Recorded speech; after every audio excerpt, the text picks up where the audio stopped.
les voy a poner varios ejemplos de episodios acontecidos durante los últimos 10 años, unos más cercanos, otros tan cercanos como desde hace pocos días y otros que datan de un poco más, donde no solo no ha habido transparencia, sino que yo en todos los casos me voy a someter a preguntarles a ustedes quién pagó por esto, quién es responsable por esto, qué decisión se tomó, qué implicaciones tiene. Y yo sé que la respuesta va a ser en todos los casos exactamente igual. No sé, no sabemos. Yo voy a comenzar por algo que recientemente ha cumplido 10 años. La inauguración formal de la Zona Especial de Desarrollo del Mariel. El 27 de enero del año 2014, Raúl Castro decía esto, que les voy a poner a continuación, en esa zona del desarrollo, zona de desarrollo del Mariel, quiero decir, en presencia de Dilma Rousseff, de Nicolás Maduro y otros mandatarios especiales. Miren ustedes. Este proyecto ha contado con un importante financiamiento del gobierno brasileño en condiciones ventajosas. Pausa. Aquí me surge ahora mismo una especie de arsenal de preguntas, pero me voy a conformar con dos. Número uno, ¿de cuánto estamos hablando? Porque cada vez que estos mandamases hablan genéricamente, cada vez que ellos te dicen, como tantas veces he insistido en los últimos tiempos, no, hemos hecho muchos esfuerzos por rescatar a los médicos. No, muchos no. ¿Cuántos? Estos son números finitos y son números concretos. Y nosotros tenemos derecho, el pueblo cubano tiene derecho. Sí, porque yo también soy pueblo cubano, ¿eh? De hecho, él, ya verán ustedes en algo bien peculiar, nos incluye a todos, a mí, a ustedes, viva usted donde viva ahora mismo. Si usted es cubano, nació en Cuba, tiene nacionalidad cubana, usted va a ver que él está hablando a nombre de todos nosotros. Ya llegaremos ahí. ¿Cuánto dinero puso Brasil específicamente? Yo no quiero aproximados, yo no quiero que me digas mucho dinero. No, yo quiero que me digas cuánto puso Brasil. Y además de eso, además de cuánto, todavía estoy en la primera pregunta, ¿bajo qué términos? ¿Y por qué me dices, lo cual sería mi segunda pregunta, en condiciones ventajosas? Yo quiero que estemos bien claros. Brasil, que es ahora mismo una de las primeras, es la número 10 economía de este mundo. Y los países que manejan economías, los gobiernos que manejan economías poderosas en sus países no son tontos. No van por la vida despilfarrando dinero. Inviertes con un objetivo bien claro, recuperar esa inversión y ganar plata. Porque es que si no, ¿de qué vas? ¿Cuál fue el acuerdo con el gobierno brasileño? No lo sabemos. Y no solamente no lo sabemos, sino que tenemos todos los indicios concretos de corrupción, porque justamente después, cuando llegó Jair Bolsonaro al poder, comenzaron a desmontarse muchos de estos acuerdos y lo que comenzó a salir fue, ya usted sabe, desde los acuerdos por cuánto se pagaba por cada médico, las condiciones favorables para subsidiar a la dictadura cubana a cambio de favores turbios, de servicios de inteligencia, de espionaje y demás, ¿no? Pero bueno, ¿cuáles fueron esos acuerdos? Jamás fueron explicitados, jamás fueron publicados. Pero vamos a seguir oyendo.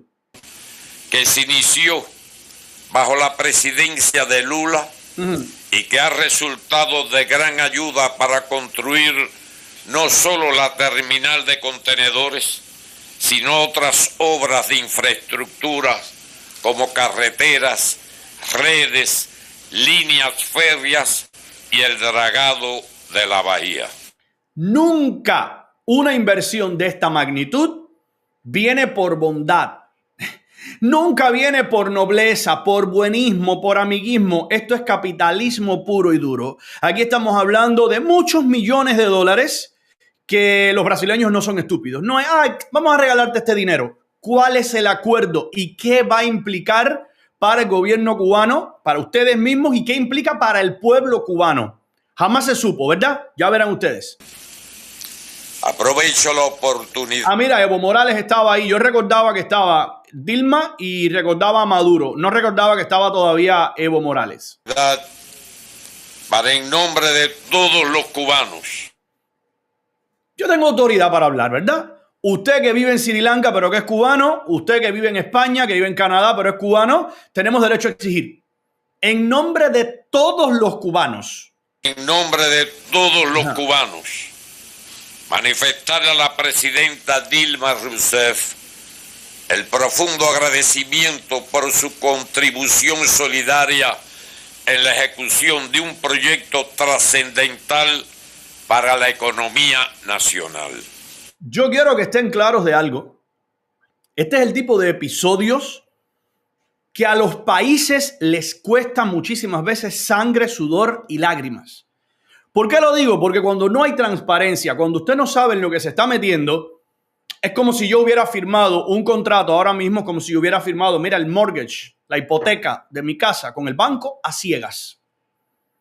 Yo no sé cuánto voy a pagar, yo no sé si el contrato dice que el año que viene yo voy a estar pagando un 95% de intereses. Y tú dices, ¿y esto quién lo firmó? No, es que nunca supiste cuáles eran los términos. No, ellos sí lo saben, pero ¿a qué apuestan ellos? Por supuesto que eso no es problema de ellos.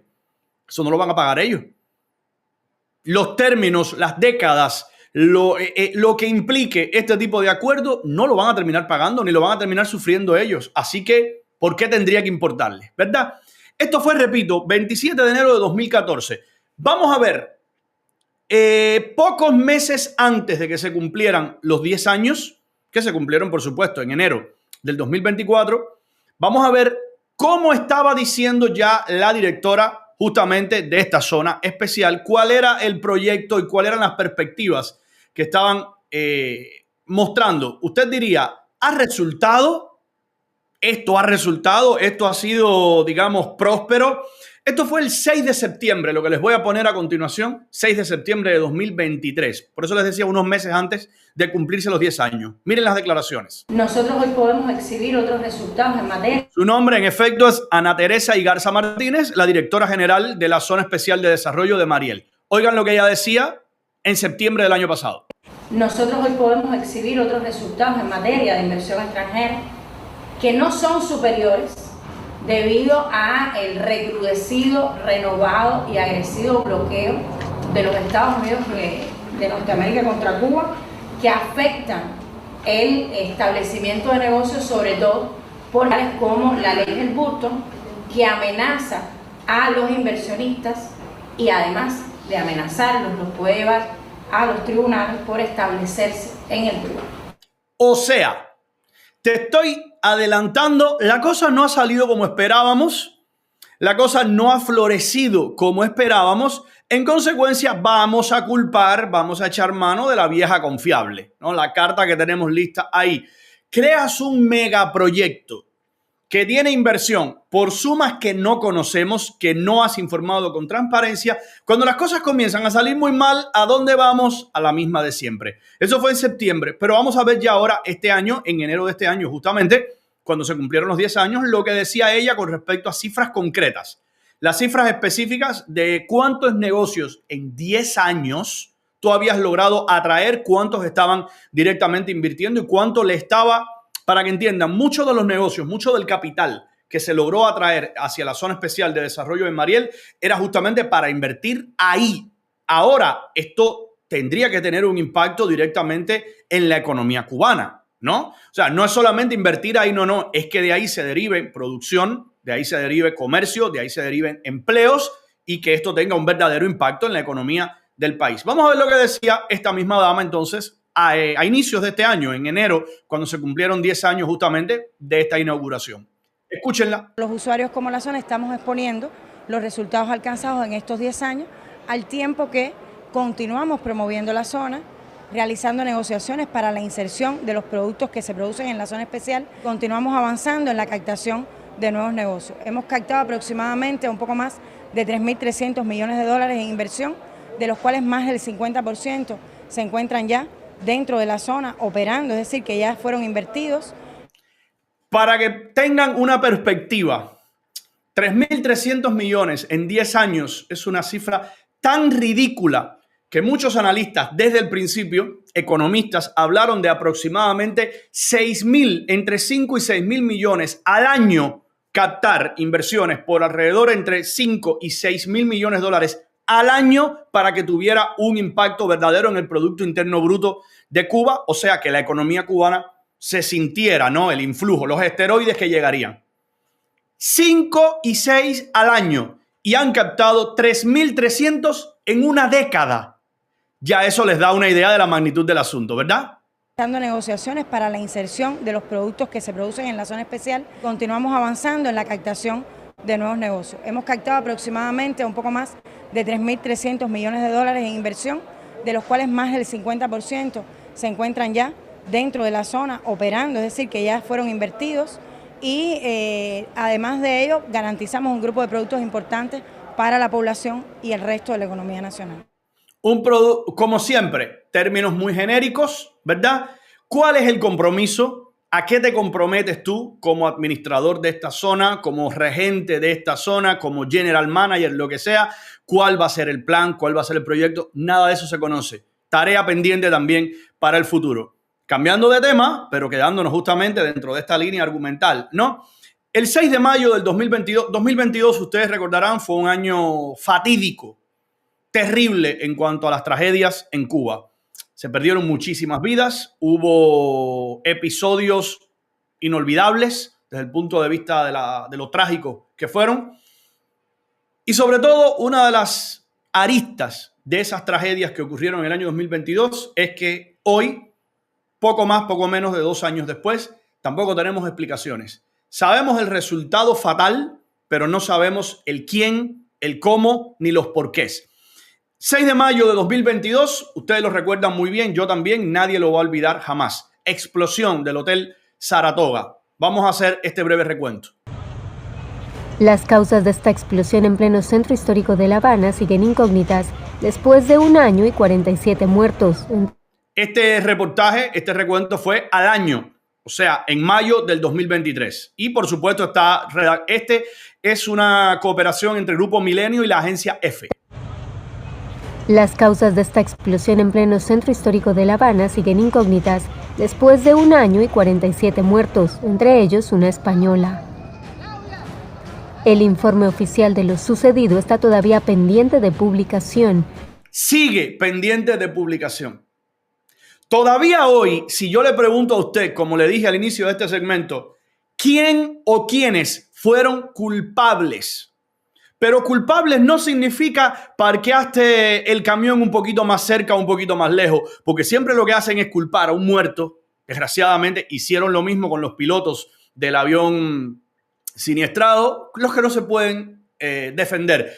Pero detrás de esas decisiones siempre están otros que han tomado las decisiones superiores de no reparar, de no invertir, de no pasar inspecciones, de no dar señales de alerta o de obligar a seguir operando bajo esas condiciones. Esos informes periciales jamás se han publicado. Y el vacío esqueleto del edificio sobresale en plena zona turística de la capital cubana. El 6 de mayo de 2022 a las 10 horas y 52 minutos se sintió un gran estruendo que derrumbó paredes, destruyó ventanas, puertas, falsos techos e hizo estallar cristales del antiguo alojamiento y de por lo menos 17 casas y edificios vecinos.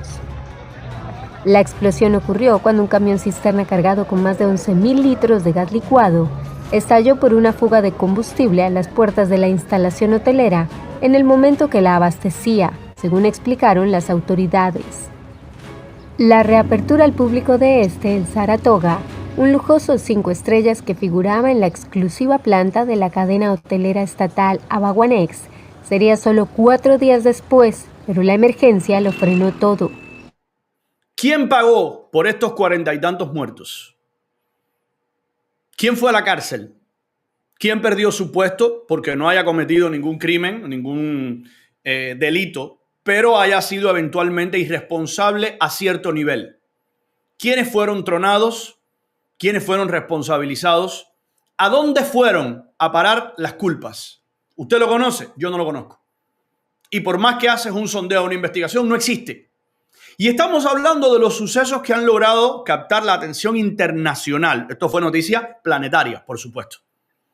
Si eso es a este nivel, yo les estoy poniendo solamente episodios que son imposibles de obviar. Las cosas que suceden a nivel local, las cosas que suceden, por eso yo insistí tanto cuando los médicos de Bayamo.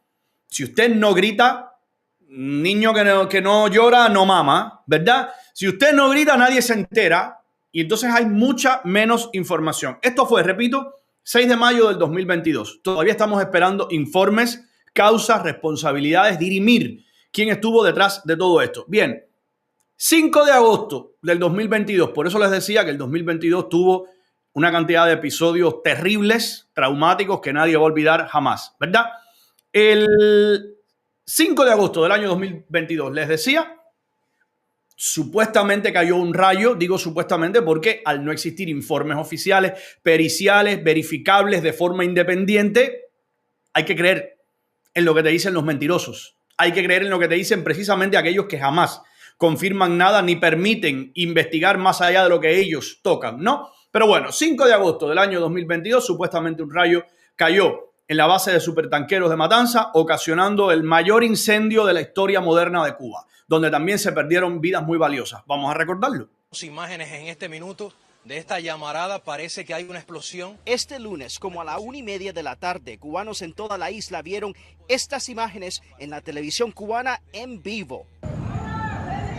El domingo, como a las 11:30 de la noche, se vio otra explosión. ¡Dios mío, va a explotar! No, va a explotar, no, ya explotó más. En ese video se oye la angustia de los cubanos en Matanzas al ver lo que sucede. Desde lejos, muchos sintieron el vapor del incendio. Yo vivo en Versalles, el barrio más cerca a la zona industrial de Matanzas, el que más perdido estaba. Desde Matanzas, el periodista independiente Hansel Moreno nos dice que vive en Versalles, el vecindario más cercano al lugar del siniestro. Casi 5.000 habitantes han sido evacuados. Tuve que salir rápido a correr, a rescatar a mi familia, a recoger los bultos. Todo Versalles, todo el barrio estaba en estampida, huyendo. Personas enfermas, personas mayores, todos los bomberos estaban saliendo de la zona. Hasta ahora sabemos que varios tanques han explotado y el incendio continúa en la base de almacenamiento de crudo que está como a 60 millas de la capital cubana. Así se ve el humo negro sobre los techos de las casas en La Habana. El presidente cubano explica que la situación es compleja. Muy difícil de controlar. En Cuba no hay todos los medios que se requieren, no hay toda la tecnología. El fuego comenzó el viernes por la noche, cuando un rayo cayó en uno de los tanques que tiene petróleo usado para generar electricidad. El incendio de grandes proporciones empeora la crisis energética que atraviesa Cuba, donde ahora los apagones se ven todos los días. 17 muertos, dolor, sufrimiento, pérdidas, creo que billonarias. Después, todavía no conocemos responsables, causales, verdaderos. No conocemos informes periciales. Los informes periciales no son estas cuestiones que usted opina o lo que yo creo. Los informes periciales se desarrollan sobre bases científicas de expertos que documentan específicamente qué ocurrió y, sobre todas las cosas, si se pudo evitar. Si se pudo evitar significa vamos a trazar la cronología de los eventos y vamos a ver dónde fallaron las defensas. Vamos a ver dónde fallaron. Esto no es nada nuevo. Este es el ABC del totalitarismo. Y para poner el ejemplo paradigmático, el más conocido, el más grande de todos, Chernóbil. Recuerden que la Unión Soviética hubiera querido mantener la catástrofe nuclear más grande que ha conocido la humanidad, el accidente nuclear más grande que ha conocido la humanidad, lo hubieran querido mantener en secreto. Y hemos tardado décadas en conocer lo que verdaderamente ocurrió, porque desde el inicio hubo una reticencia absoluta. Vaya, en primer lugar, a que se supiera que había un accidente nuclear. Se enteraron en Europa justamente por las nubes que estaban trasladando partículas radioactivas por toda Europa. Entonces, imagínense la magnitud de todo esto. Pero el punto es, ¿qué ocurrió y qué pudo haberse hecho para evitar esto? No lo conocemos. No conocemos de esos 17 muertos quiénes murieron en condiciones, digamos, de imponderables del destino. Quiénes murieron porque iban a morir, porque hay situaciones en las cuales el ser humano somos frágiles, ¿no? Y cuántos murieron por irresponsabilidades de enviar ahí justamente al incendio más grave, más grande, más riesgoso de la historia contemporánea cubana y uno de los más grandes de toda la región, a muchachitos de servicio militar. Muchachitos sin ningún tipo de experiencia, sin ningún tipo de preparación para esto. ¿Qué investigación abordó esto? ¿Qué investigación sentó en el banquillo de los acusados a los responsables de que esos muchachos fueran justamente los elegidos allí? Pero sobre todas las cosas, señores, los informes periciales, Las investigaciones profundas delimitan responsabilidades, porque hay muchas veces en las que no se hizo nada malo, pero hay que explicarlo. Y explicarlo sin margen a la duda, explicarlo diciendo, estas personas entraron por este camino. A ver, estoy diciendo desde mi ignorancia en el tema, pero me alcanza con el sentido común, como siempre les digo. Estas personas entraron por el lugar que debían, llevaban el equipamiento que debían, tomaron la decisión correcta, sencillamente hubo una explosión que no se calculó y no se calculó porque era imposible de calcular. Porque hasta ese momento no se conocía, por ejemplo, que había existido un derrame en otra dirección, no teníamos esa información. Y usted llega a la conclusión, se hizo todo lo que se pudo, se perdieron vidas valiosas, pero no hubo negligencia, no hubo irresponsabilidad. O les estoy poniendo el escenario más favorable incluso para ellos, para el poder. O, desde luego que fue un disparate, no tenían el equipamiento necesario, no tenían el entrenamiento necesario, se tomó esta decisión incorrecta, la persona que tenía que tomar esa decisión fue esta y estaba de vacaciones en no sé dónde. Estoy siendo hipotético. Investigaciones donde podamos saber cómo coño manejan los recursos y las vidas humanas. ¿Y quiénes toman las decisiones? Señores, yo no estoy pidiendo imposibles, así funciona el mundo. El mundo civilizado funciona de esa forma. Después que ocurre una tragedia de ese alcance, después usted conoce, a ver, que yo les podría traer ahora mismo aquí el informe del derrumbe del puente de FIU en Miami, leérselo de inicio a fin. Creo que tiene como 700 páginas. La última vez que miré el reportaje que se hizo, uno de los reportajes que se hizo sobre esto. Casi 700 páginas el informe. O sea, yo podría darles en detalle, vaya 600 páginas o 700 páginas, nos podríamos pasar aquí un día leyendo. Y cuidado, no, un día no, más de un día leyendo páginas. Absolutamente no hay. Yo les pregunto a ustedes, ¿quiénes tomaron las decisiones?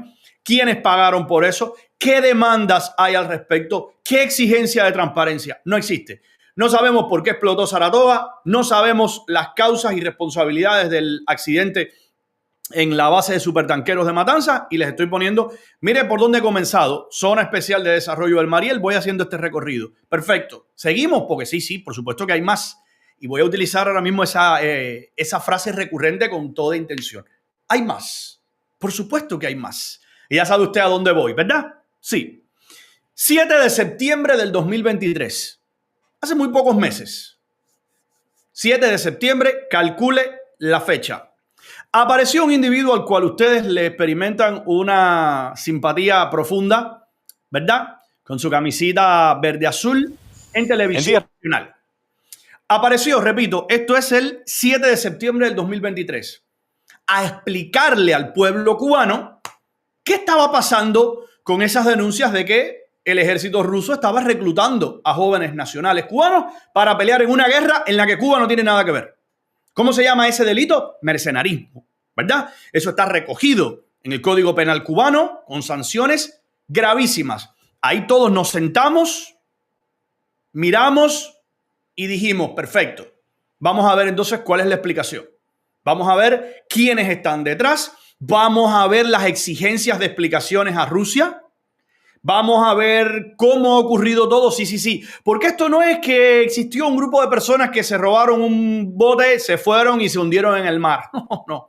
Un grupo de personas que fueron reclutadas y que estaban siendo reclutadas y que llegaron a ser fichadas y a ejercer directamente como mercenarios en el ejército de Rusia.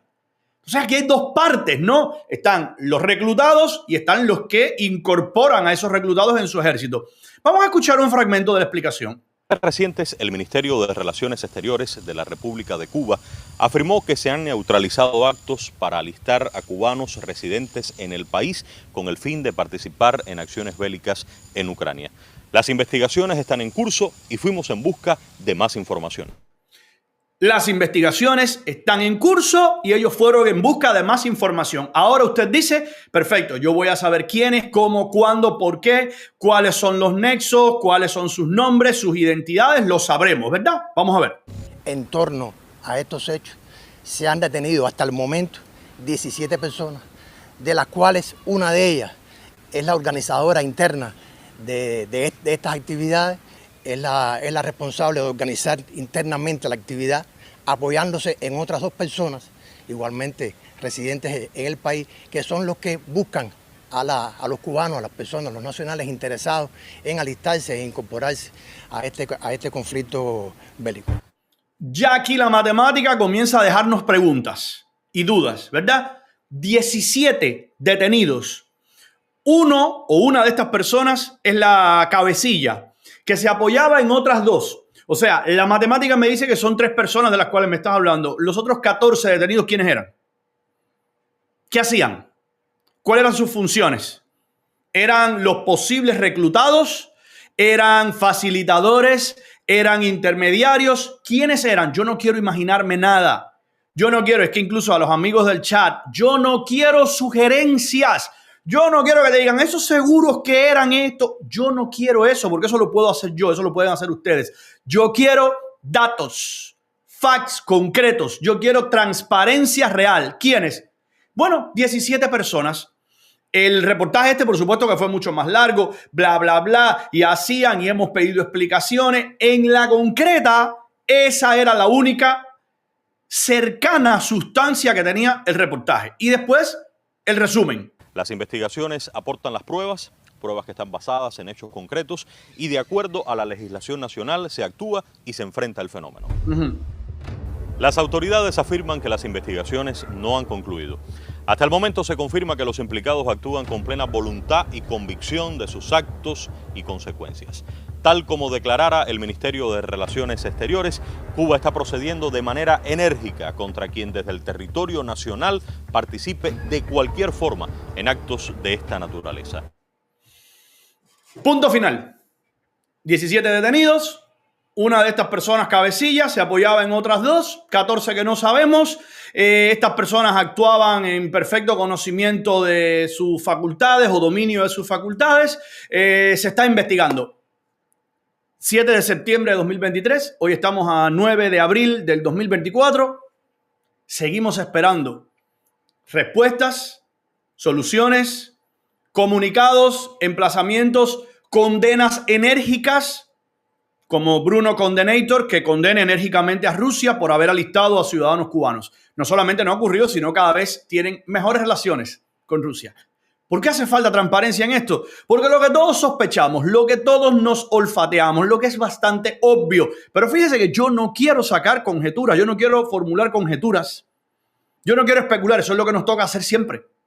No, yo no quiero eso. Yo quiero cosas concretas, datos, informaciones precisas. Lo que todos sospechamos, por supuesto, es que era un contubernio. Es que había una connivencia, un acuerdo entre la parte cubana y la parte rusa. ¿Quién no sospecha eso? Esa es la razón por la que no nos pueden dar información.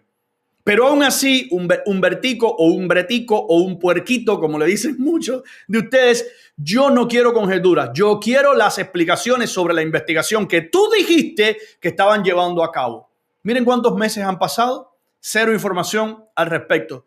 ¿Quiénes, cómo, por qué, identidades, quiénes han pagado por esto? Ninguno de ustedes lo saben, ¿verdad? Yo tampoco. Otro episodio más. Apenas 2 meses después de esto. Esto fue 7 de diciembre. Vamos a ver entonces el 9 de diciembre, acercándose el fin de año, lo que ocurrió. Apareció el mismo individuo, la misma cara amable que ustedes agradecen tanto, y nos dijo algo que sí ha pasado, bueno, a la historia reciente, moderna, de los memes, de los chistes, pero que no olvidar, quedaron en darnos información. Nos dijeron que había un terrorista terrible, muy terrorífico él, que había aparecido en las costas cubanas a bordo de ¿qué cosa? Ustedes lo recuerdan muy bien, de un jet ski.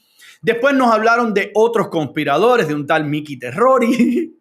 Nos hablaron de todo eso, pero todavía estamos esperando información sobre quién era el individuo que iba a bordo del jet ski y sobre todo qué iba a hacer. Porque nos mostraron unas armas, unas pistolas, nos mostraron un dispositivo terrible, pero el individuo llegó por Cienfuegos, después fue a Trinidad. Toda esta historia nos la contaron el 9 de diciembre del 2023. Vamos a recordarla. Se acerca el fin de este año 2023 y vamos a celebrar porque es tradición y porque lo merecemos. Costa norte de la provincia de Matanzas, municipio de Martí. Yo quiero que ustedes se fijen, permítanme hacerle otra precisión. Si a mí se me ha escapado algo concreto, yo quiero que ustedes lo escriban y que digan, oye, Coño, se te escapó aquí que dijeron fulano de tal, dijeron el nombre. Es que para colmo, el único nombre que dieron no era el del hombre que había llegado supuestamente a bordo de la moto acuática y lo que dijeron fue un nombrecillo como Mickey Terrori. Pero vamos a seguir esperando porque capaz que se escape una información en todo esto, algo concreto y que yo no haya sido capaz de analizarla, ¿no? Atiendan ustedes. Procedente del sur de la Florida, arribó de forma ilegal en días recientes un cubano residente en Estados Unidos. Hasta ahora, la investigación arroja que llegó a la costa cubana en esta moto acuática. Vamos a verla. Esta es la moto exactamente en el lugar donde se produjo el arribo. Como ustedes pueden apreciar, una moto acuática dejada acomodada muy precisamente ahí. Óyeme, el que no sospeche de la teatralidad de esto, yo creo que, mira, es demasiado imbécil, ¿no? Pero bueno, llegó a bordo de esto. Bien. Es un medio que posee prestaciones que permiten su navegabilidad. Gracias. Ya eso lo podíamos sospechar por nosotros mismos. Gracias a la denuncia oportuna, gracias a la intervención de los órganos del Ministerio del Interior, se desarrolla en este momento una exhaustiva investigación. Una exhaustiva investigación que tuvo lugar en los días previos al 9 de diciembre y que él ahí nos está diciendo tenemos absolutamente todo y se los vamos a dar porque tenemos más. Bien. Investigación que impidió la concreción de las acciones violentas planificadas desde el sur de la Florida. Tenemos más, hay mucho más. Volveré muy pronto. Gracias a todos. Pero el muy pronto, ¿de cuándo estamos hablando? Fíjese que yo he seleccionado fragmentos concretos, Usted siéntase libre de decirme, Ernesto, eres un manipulador, eres un mentiroso, porque amputaste el reportaje más adelante. Nos daban pelos y señales de quién era el individuo, de su familia, nos ponían la ficha policial, nos ponían las instrucciones de lo que iba a hacer y tú estás dejando eso fuera para adaptarlo a este discurso manipulador y desinformativo. Siéntase con total libertad de decírmelo, Yo no lo recuerdo. Sencillamente alguien llegó a bordo de una moto acuática y esto me recuerda a José Mota. Es evidente, su señoría, que alguien ha hecho algo en algún sitio respecto de algo. Y como todo se está investigando, como todo está en fase de análisis y como siempre existen las promesas de muy pronto regresaremos con más, se nos están acumulando las historias. No sabemos, recuerde, no sabemos cuánto puso Brasil, no sabemos bajo qué condiciones en la zona especial de desarrollo del Mariel, no sabemos cuáles fueron las ventajas, no sabemos cuáles fueron los compromisos, ¿verdad? No sabemos nada, no sabemos quién mandó a los muchachos a la base de supertanqueros a que perdieran la vida, los muchachos más jóvenes, jovencitos que no tenían ninguna preparación para enfrentar el fuego más grave que ha vivido Cuba.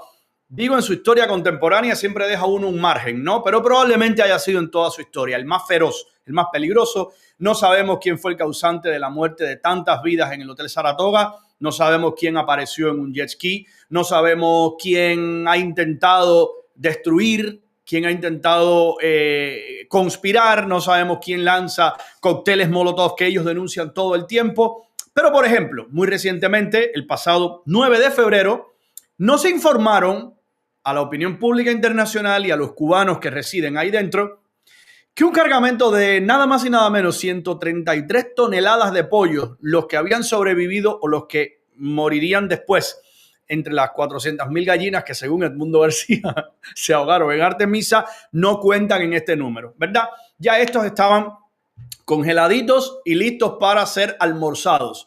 133 toneladas de pollo. ¿Usted tiene idea de lo que estamos hablando? No son 4 cajitas. 133 toneladas de cualquier cosa. Es una cantidad brutal para trasladar. Pues bien, ellos nos dijeron esto el pasado 9 de febrero. Podemos determinar que el faltante era de 133 toneladas de pollo. En la actualidad contamos con 30 imputados, 11 asegurados con la medida cautelar de prisión provisional.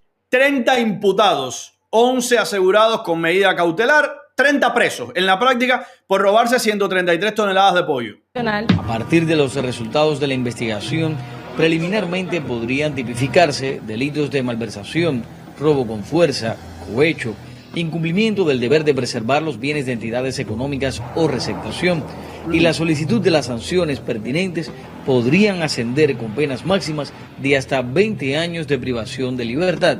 Los que robaron el pollo en la Cámara 414. ¿Quiénes son las 30 personas encarceladas? ¿Cuáles eran sus cargos? ¿Quiénes le pusieron ahí? A ver, esto que voy a decir, no pretendo descubrir el Mediterráneo ni el Mar Rojo con esto, ¿eh? En muchísimas ocasiones, en muchísimos países donde la responsabilidad política se mide concretamente y se exige y la ciudadanía forma parte de estas exigencias, le cuesta el puesto no solamente al corrupto, no solamente al que delinque o permite que otros cometan el acto delincuencial, sino a quien le puso ahí, porque es tu responsabilidad, ¿verdad? Díganme un nombre de los 30 imputados, de los 30 encarcelados. Díganme un nombre, díganme quién es. ¿Ustedes lo conocen? Yo tampoco. Tampoco conocemos a los 17 detenidos por el reclutamiento de cubanos en Rusia, al ejército ruso, ¿verdad? Pero bueno, lo único que sabemos concretamente es que estas personas tenían unas conciencias muy congeladas, muy heladas, muy frías. ¿Por qué lo digo? Porque así termina el reportaje. Cámara 414 se enfrentaron a muy bajas temperaturas, pero nunca comparado con el frío y hielo de sus conciencias cuando afectaron al pueblo. Tenían unas conciencias que eran frío y hielo, pero entes vaporosos una vez más. No se conocen sus identidades. Entonces nosotros tenemos que confiar en ellos. Nosotros tenemos que creer en las investigaciones que ellos nos prometen que se están haciendo, ¿verdad? Las investigaciones que uno supone que uno no tendría absolutamente ningún elemento probatorio, wink, wink, para uno creer que nos están engañando. Lo que pasa es que va pasando el tiempo, se sigue acumulando el tiempo, las preguntas, las situaciones que no conocemos. Y entonces tú dices, pero algún día, a ver, Humbertico López, esto de tenemos más, mucho más, muy pronto saldremos a darle, pero el muy pronto, ¿de cuándo estamos hablando? Un espacio temporal.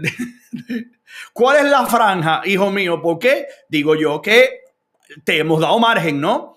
Pues seguimos sin saber nada, no sabemos quién se robó estas 133 toneladas y sobre todo, muy importante, ¿cómo los camiones que tú no te robas 133 toneladas en un saco? ¿De quiénes eran estos camiones? ¿Cómo se movieron? ¿A dónde fue ese pollo? ¿Cómo detectaron? ¿Cómo fue posible una operación de esta magnitud? No, esto no me vengas a decir que fue así de sencillito. Pero me quedan otros 2 episodios representativos, ¿no?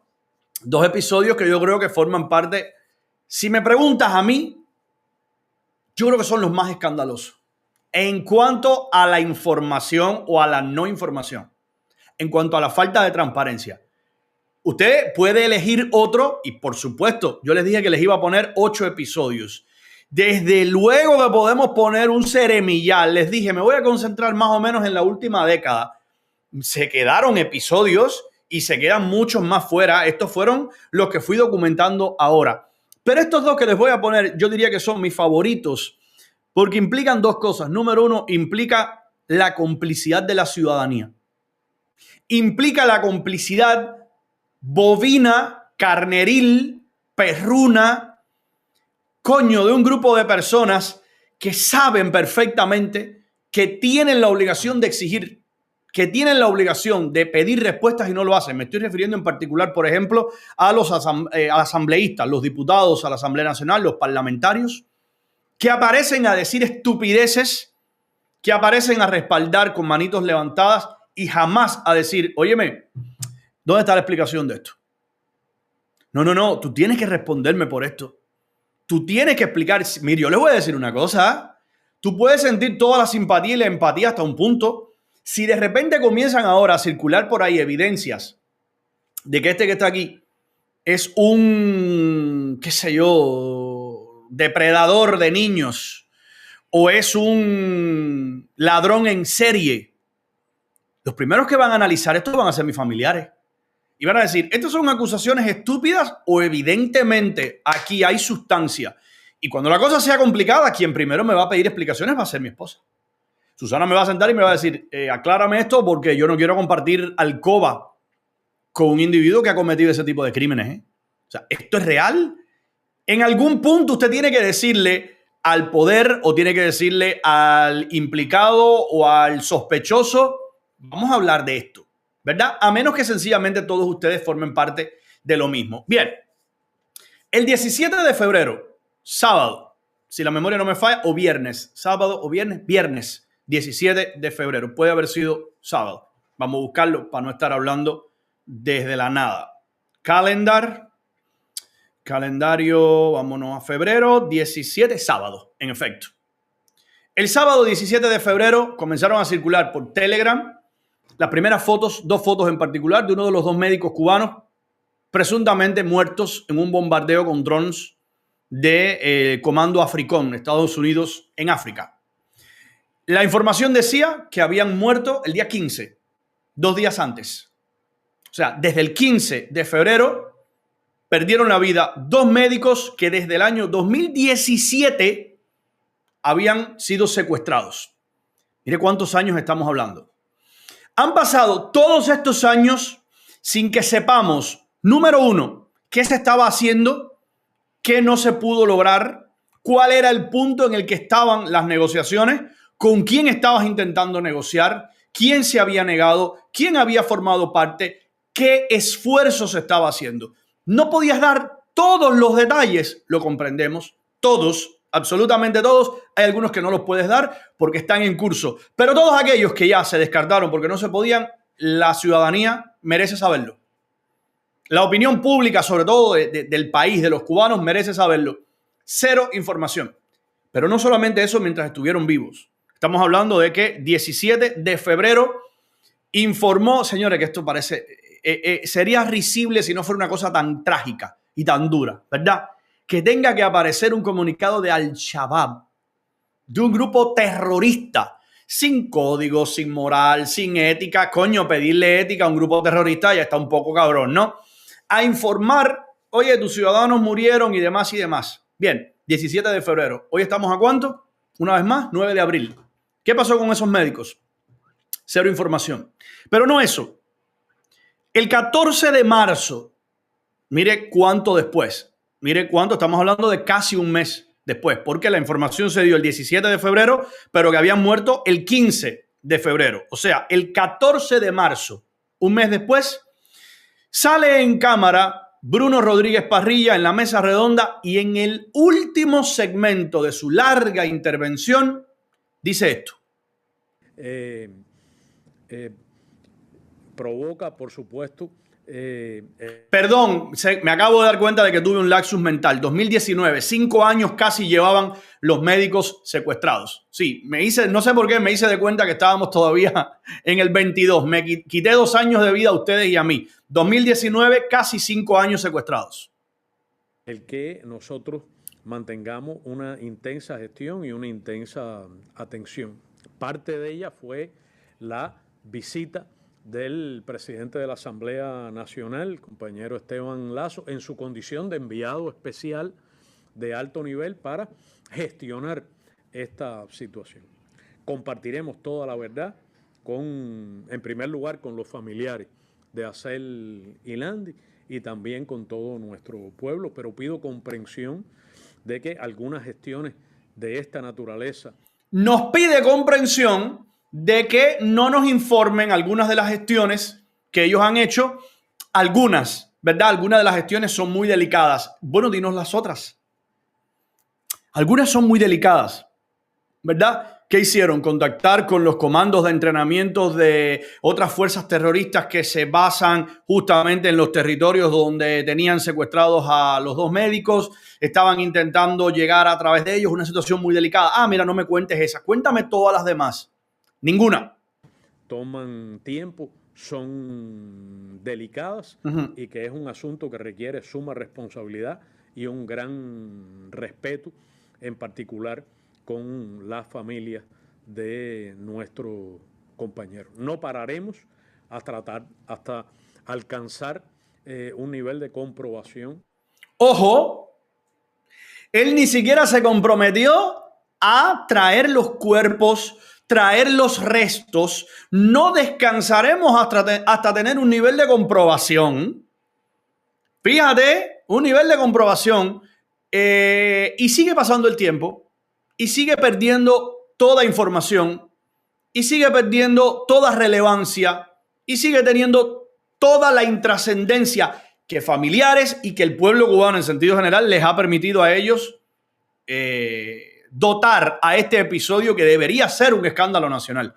Que el comportamiento del Estado, que el comportamiento de los que los mandaron a ellos a esas circunstancias, a esa misión, debería ser un escándalo nacional. No se sabe absolutamente nada. De los datos que hoy son escasos e incluso contradictorios. Confíen en nosotros, no tenemos respuestas, mandamos a Lazo. ¿Qué información trajo Lazo? Tampoco sabemos.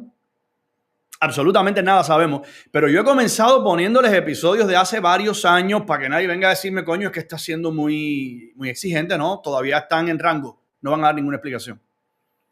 Lo único que les va a interesar hacer es que todo esto se enfríe, pase el tiempo para que sencillamente todo el mundo se olvide de esto. Por último, por supuesto, como ustedes podrán sospechar, el último episodio, el más reciente, sobre el cual no hay información ninguna, fue la destitución de Alejandro Gil Fernández. O sea, vamos a ver si nos entendemos. El ministro de Economía, vicepresidente de la República, vicepresidente, ¿no?, del Consejo de Estado, miembro del Consejo de Estado, perdón, vicepresidente primero, el hombre que llevaba las riendas de la economía, vaya si es un sector extremadamente importante en el país, termina siendo un corrupto, termina siendo alguien a quien encarcelas, a quien destituyes de todo lo habido y por haber, y el pueblo no merece saber por qué. El pueblo merece quedarse o necesita quedarse única y exclusivamente con esto, por ejemplo. Como resultado de una rigurosa investigación, se determinaron graves errores cometidos por el ex viceprimer ministro y ministro de Economía y Planificación, Alejandro Gil Fernández, en el desempeño de sus funciones.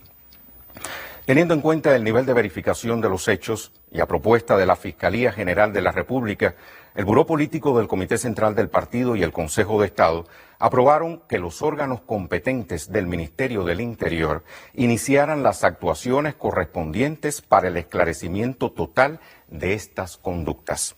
¿Cuáles conductas? ¿Cuáles? ¿De qué conductas estamos hablando? ¿Qué se robó? ¿Qué invirtió? ¿Qué malversó? ¿Dónde? ¿Durante cuánto tiempo? ¿En qué países? ¿En qué cuentas? ¿Utilizando qué testaferros? Mira cuántas preguntas. Pero además son cosas obvias, señores. Son cosas elementales. En cualquier sociedad que se respete, donde haya participación ciudadana, donde los individuos comprendan que esas personas que están ahí tienen que darles respuestas, tienen que darles explicaciones.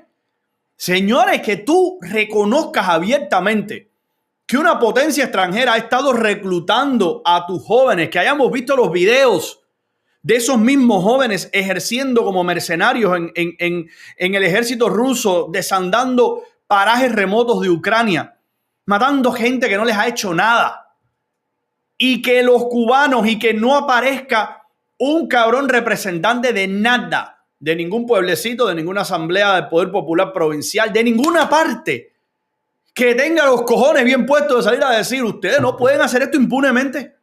Ustedes nos tienen que responder por esto. Tenemos que saber.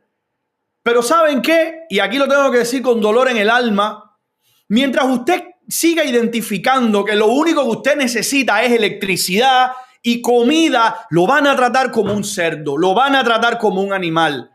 Si usted no se siente ofendido por eso, si usted no se siente ofendido por tantos desmanes, por tanto desbarajuste, si usted no siente que le tienen que explicar que tú no puedes hacer esto impunemente, que tú no puedes colocar a un ministro en funciones, el tipo que durante años ha llevado las riendas de la economía del país, que yo no tengo leche en la casa, que yo no tengo comida en la casa, que no hay combustible, en grandísima medida por las políticas implementadas por ese sujeto que tú colocaste, que hoy descolocas y que lo encarcelas. ¿Y tú de verdad crees que yo no tengo derecho a saber qué coño hizo esa persona? Pero fíjense que yo estoy insistiendo en la responsabilidad compartida. Porque ¿saben qué? Y aquí con esto voy a cerrar. No voy ni siquiera a irme a otros temas porque en primer lugar me he extendido bastante. Y en segundo lugar porque voy a dejar las otras cosas para mañana. Ya este sí era el segmento que iba a hacer sobre las no respuestas a muchas de estas interrogantes. En todas partes, incluso en las democracias, los gobernantes, los poderosos, los que están en el poder, van a querer ocultar sus manejos. ¿Cuál es la diferencia? Que en las democracias existen mecanismos de prensa, separación justamente de prensa, existe prensa independiente que investiga y sobre todas las cosas existe una conciencia de la ciudadanía. Existe una conciencia de los individuos que han elegido, porque lo primero que yo hago cuando sucede algo como eso aquí es decir, ¿cuál es el congresista de mi distrito? Y me aparezco en su oficina y le digo al congresista del distrito mío que representa ese distrito, le digo, yo quiero explicaciones por esto. Ya sea un manejo tuyo o un manejo de alguien que a ti te corresponde investigar. Para eso estás ahí. No para que aparezcas a decirme, yo te voy a resolver los problemas, yo voy a bajar los impuestos, yo voy a mejorar el transporte. Perfecto. Ya después te exigiré por eso, pero sobre la marcha, muchas cosas que yo necesite, para eso tú estás ahí. Porque yo no tengo las herramientas políticas, yo no tengo las herramientas legales, yo no conozco cómo funciona. Yo me siento todos los días a hacer mi trabajo periodístico y de esto sé algo, pero yo no sé cómo tramitar ese tipo de quejas. Para eso yo te elegí a ti. Para eso tú dijiste, tú tocaste en la puerta de mi casa, tú pusiste en mi jardín una valla que decía vota por Juanito Pérez. Juanito Pérez se va a encargar de representar tus intereses. Así funciona el mundo. Y cuando hay algo que me está afectando a mí y cuando hay una trama de corrupción que está utilizando mi dinero, mis impuestos o mi buena voluntad o lo que sea para algo que yo no sé, yo voy y le digo a alguien, exige por eso porque para eso tú estás aquí. Y si no lo haces, sencillamente no vuelvo a votar por ti. Y si no, sencillamente yo voy a tener acceso a las cortes. Eso en caso de que yo quiera buscar ese intermediario. Pero si no, yo como individuo puedo interponer demandas. Yo puedo solicitar transparencia por ley. Obligatoriamente tienes que hacer un release de esos documentos. Yo quiero saber y tengo derecho a saberlo. Y las cortes me van a dar la razón. Pero es que hace falta comprender sencillamente que no puede funcionar bien un país donde le matan a sus hijos. Y nadie pide explicaciones, cojones. ¿Qué más tú necesitas? Que te cojan a tus niños, te los manden para un incendio. Un niño que está pasando un servicio militar, es un periodo además obligado. Y me lo mandas para el lugar más terrible, para el infierno en la tierra.